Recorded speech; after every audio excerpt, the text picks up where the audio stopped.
इसलिए सिफात इलाही से इश्क जो होता है वो भी इश्क मजाजी है तो ये भी इश्क हकीकी। अल्लाह की सिफात से इश्क करना ये भी तो हकीकी इश्क है ना। अल्लाह के रसूल से इश्क करना इश्क हकीकी है ना। लेकिन ये इश्क हकीकी का निचला दर्जा है, इसका नाम है इश्क मजाज। हम दुनियावी इश्क को इश्क मजाज कहते हैं। अब ये नूर जो है, जो हमारे दिलों में है, हमारा कल्ब सलीम नूरानी है, नूर की मखलूक है। रूह हमारी जो है वो नूर की मखलूक है, आलम अरवा में। हमारे बाकी लताइफ भी नूर की मखलूक हैं, लतीफ़ा अन्ना भी रूह की मखलूक है। अब ये जो रूह की मखलूक है, ये वहाँ नूर जब नूर में शामिल था तो इतना उसको वो इंसियत नहीं थी, लेकिन वो नूर नूर से जब जुदा होके यहाँ आया, अब यहाँ से वो जब बेदार होके दोबारा नूर का दीदार करेगा, जैसा कोयटे वाले का दीदार करता है, लाहौरी का जब मुलाकात होती है, या किसी पाकिस्तानी की किसी पाकिस्तानी से मुलाकात होती है दियार गैर में, तो एक उनसियत और मोहब्बत होती है। जिस तरह उस अरवाह आलम, वो आलम अरवाह की यहाँ वो मखलूक जब यहाँ एक दूसरे से वो रूह आपस में मिलती हैं तो वो इश्क पैदा होता है। इस तरह जब नूर नूर से मिलता है तो वो इश्क पैदा होता है, एक उनसियत पैदा होती है, एक तड़प पैदा होती है, एक जुस्तजू पैदा होती है। ये है इश्क सुबहानी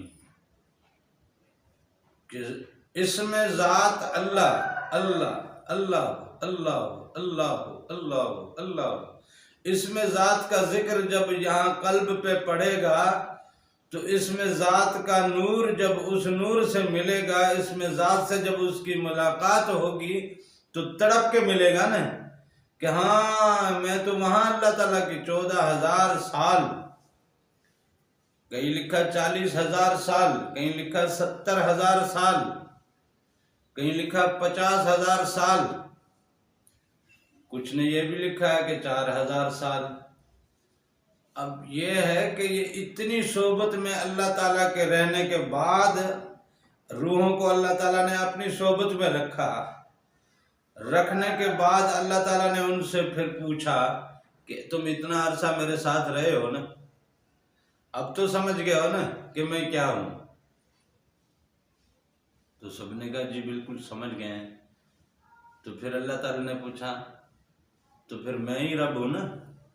तो सबने कहा कालू बला, बिल्कुल। सबको पहले अपने साथ ठहराया, अपनी जात का दीदार कराया, अपनी जात का नजारा करवाया, अपनी जात के कमालात दिखाए, अपनी जात के अनवार दिखाए, अपनी जात की कुदरत दिखाई, अपनी जात के जलवे दिखाए, अपनी जात की क्रिएशन दिखाई, अपनी जात की इर्तिका दिखाई, अपनी जात का जाहिर दिखाया, अपनी जात का बातिन दिखाया, अपनी जात की कुदरत की तमाम तर चीजों से जब उसे आश्कार किया, वो जब मुकम्मल जाते खुदाबंदी की सोहबत में इतने सालों में रहते रहे तो अल्लाह ताला के हर पहलू से वाकिफ हुए। जब हर पहलू से वाकिफ हुए, तमाम जमालियाती सिफात, तमाम सिफात जलालिया और तमाम सिफात कमालिया से जब वो आगाह हुए, रूशनास हुए, और उनको जब खुद बजाते खुद जब इन रूहों ने खुद दीदार किया और उनकी सोहबत में वक्त गुजारा, अब तो हर चीज आश्कार हो चुकी थी ना। तब अल्लाह ने पूछा तो हाँ बताओ क्या मैं तुम्हारा रब नहीं हूं। तो सबने कहा जी कालू बला, हाँ बिल्कुल। तो अल्लाह ताला ने कहा कि अब मैं तुम्हें भेजने लगा हूं, अब आलम अरवाह में जाओ और मेरे जिक्र में मस्त रहो। उसके बाद मैं दुनिया में भेजूंगा, फिर मैं बाद में पूछूंगा कि हाँ बताओ। अब वो वहां आलम अरवाह में रहे, जिक्र में रहे, लेकिन जब वो इस दुनिया में आए, आप जरा एक बात बताएं, एक ऐसी जगह, एक ऐसा मकाम जहां कचरा ही कचरा हो, बदबू ही बदबू हो, गंद ही गंद हो, खून ही खून भरा पड़ा हो एक कमरे में या एक जगह में, चलो एक कमरा मान लेते हैं, एक कमरे में अगर खून ही खून भरा पड़ा है, गंद ही गंद भरा पड़ा है, बदबू ही बदबू है, अंधेरा ही अंधेरा है, वहां अगर आपको छोड़ें आपको अच्छा लगेगा? आप अपनी बात बताएं। अगर किसी ऐसे कमरे में आपको छोड़ते हैं जिसमें बदबू ही बदबू है, अंधेरा ही अंधेरा है, गंद ही गंद है, खून ही खून भरा पड़ा है, तो आपको अच्छा लगेगा? आप तो वहां जी नहीं सकेंगे, बेहोश हो जाएंगे, न खाने को मिले न पीने को मिले, रात दिन बंद कर दिया जाए आपको, आपकी ग़िज़ा बंद हो गई, आपका खाना पीना बंद हो गया, हर चीज बंद हो गई, अब बताओ आप जी पाओगे? अगर मर नहीं भी जाओगे तो बेहोश जरूर हो जाओगे, अगर मर नहीं भी गए तो बेहोश जरूर हो जाओगे। बिल्कुल यही सूरत है, जब रूहें आई तो इस जिस्म में, तो इस कमरे में तो अंधेरा ही अंधेरा है, गंद ही गंद है, खून ही खून भरा पड़ा है हर तरफ। सबसे पहले रूह आती है बाप की कमर में, बाप की पुश्त में आती है, रीढ़ की हड्डी में आती है, यहां से वो सफर करती है, सफर करके ये मां के रहम में आती है, वहां भी खून भरा हुआ है, बदबू भरी हुई है, गंद भरा हुआ है, बाप को जाकिर थोड़ी है, वो नूर थोड़ी बढ़ चल रहा है। अगर बाप जाकिर है और वो नूर चल रहा है, उसके जनाब सारे लताइफ आबाद हैं और तमाम लताइफ नूर में नहाए हुए हैं, और उनकी जनाब अपनी नूरानी दुनिया में तख्लीक वहाँ पे अपना उनकी परवाज भी में है, तो उसकी जब जिस्म में वो रूह आती है तो वहाँ अपना वही सुकून पाती है। वहाँ से फिर माँ के बतन में आई, माँ भी नूर में नहाई हुई है, माँ भी जिक्र में डूबी हुई है, माँ के भी सारे लताइफ जिंदा है। इसीलिए तो हुजूर पाक सल्लल्लाहु अलैहि वसल्लम ने फरमाया कि आपको चाहिए कि मोमिन मर्दों को चाहिए मोमिन औरतों से शादी करें, निकाह करें। आपको दूसरी अगर अच्छी लगती हैं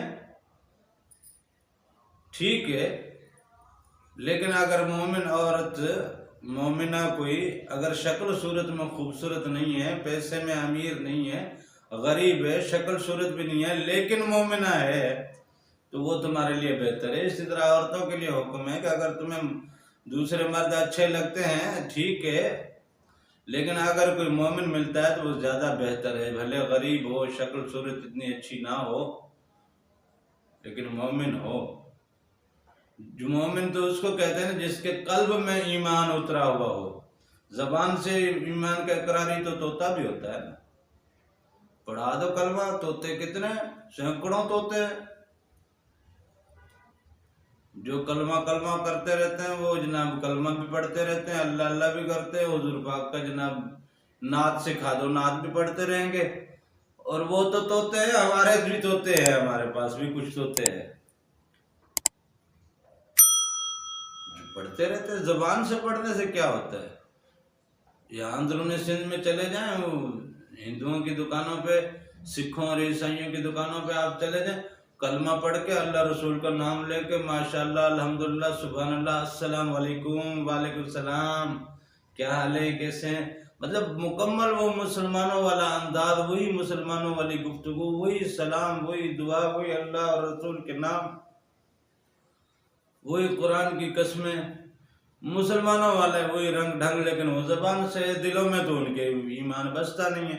इस तरह हम मुसलमानों के भी दिलों में ईमान नहीं बसता, तो इसलिए अल्लाह ताला ने कहा कि पैगंबर इनसे कहो कि अपने आप को मोमिन ना कहें, बल्कि ये कहें कि असलम ना, हम अभी सिर्फ इस बात के इकरारी हुए हैं।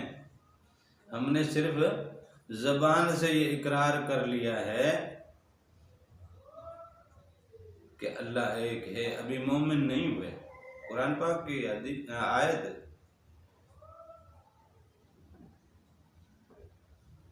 कि अल्लाह के रसूल इनसे ये कह दो कि अपने आप को मोमिन ना कहें, बल्कि क़ालू अस्लमना, उनको चाहिए वो कहें कि हमने बस सिर्फ कबूल किया, हमने मान ली ये बात, ज़बानी इकरारी है। लेकिन इकरार बिल्लिसान व तस्दीकुम बिलक़ल्ब जब तक नहीं होगा तब तक मोमिन नहीं होगा। इसलिए अब रूह जब बाप की पीठ में आई, बाप की पीठ से माँ के पेट में आई, माँ के पेट से फिर आपने अपना एक वजूद पाया। अब माँ के अंदर अगर नूर रहता है तो आपके अंदर भी नूर आएगा।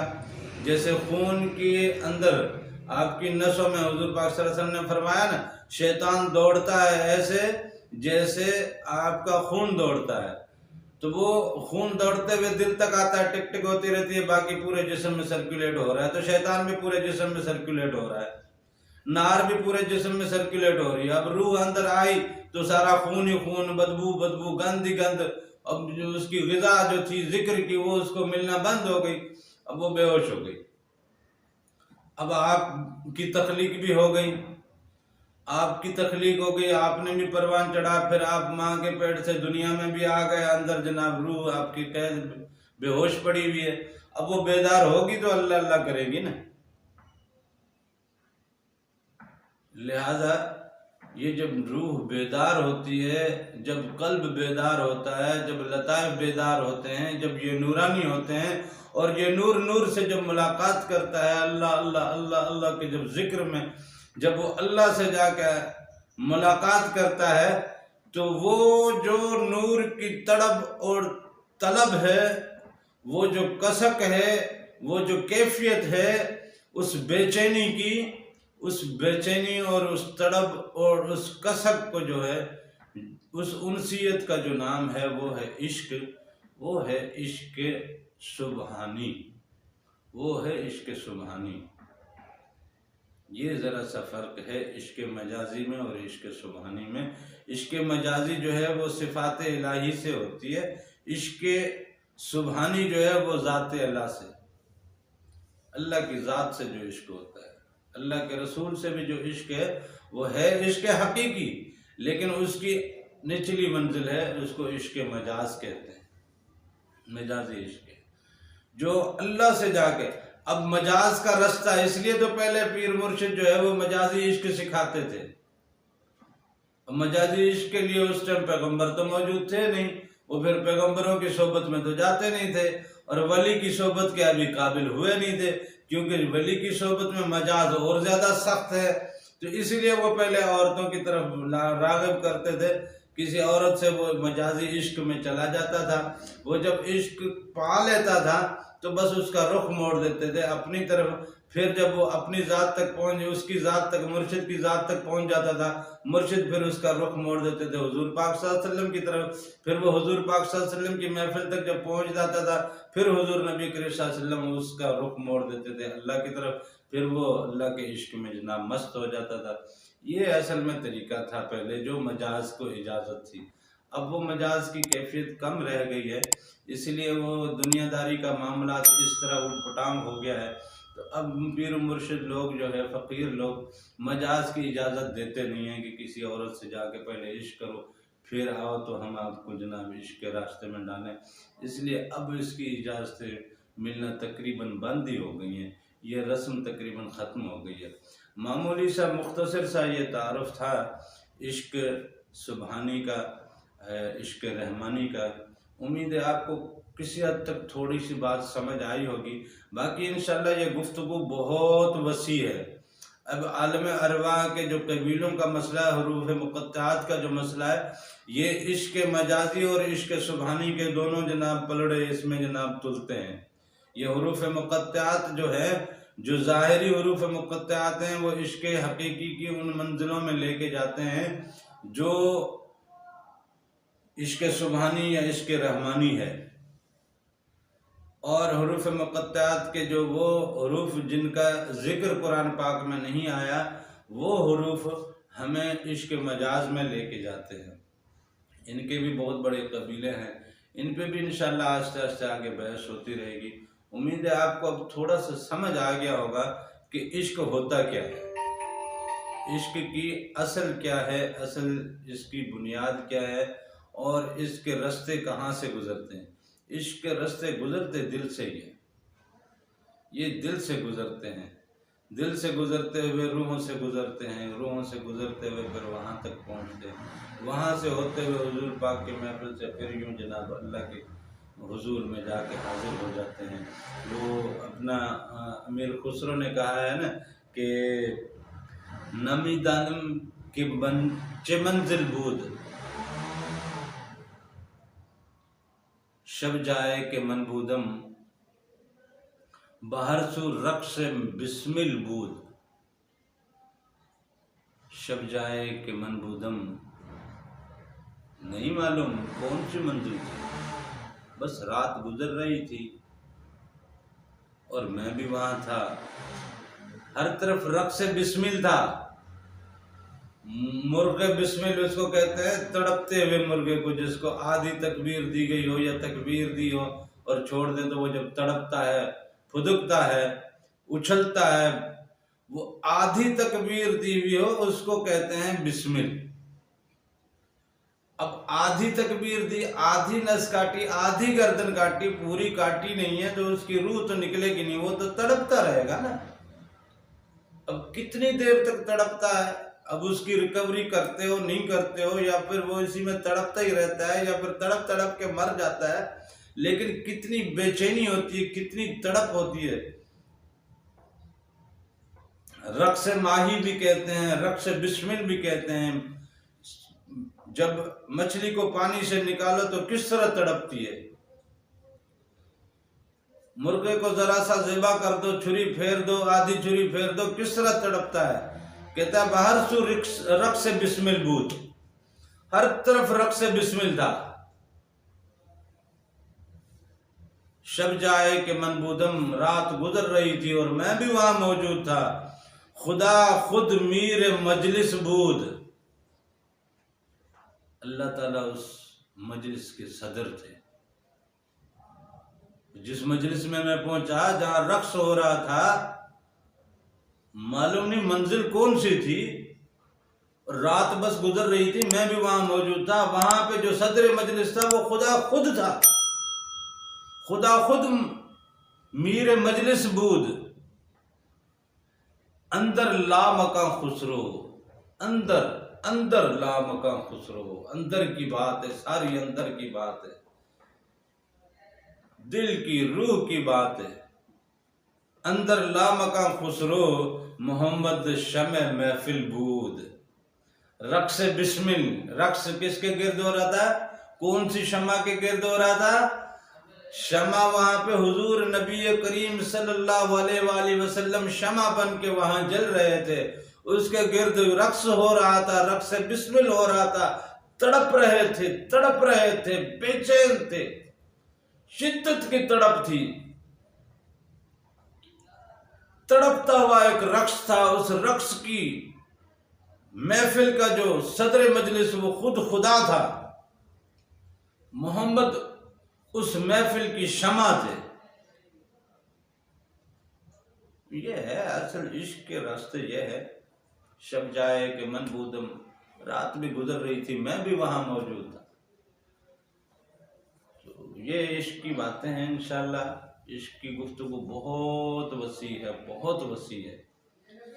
बाबा हुजूर ने फरमाया, बाबा मंजूर ने फरमाया कि बेटा इश्क की गुफ्तगू क्या करोगे, कहाँ तक करोगे, बस फ़क्र में अपने आप को फना कर दो, इश्क में जल जाओगे। फ़क्र में फना कर दो, बेहतर है बेटा, इश्क में जल जाओगे। तो जलना भी फना है, फ़क्र भी फना है, इश्क भी फना है। मार्केट इंशाल्लाह आएगी, मज़ीद इश्क के हवाले से भी गुफ्तगू होती रहेगी, फ़क्र के हवाले से भी गुफ्तगू होती रहेगी।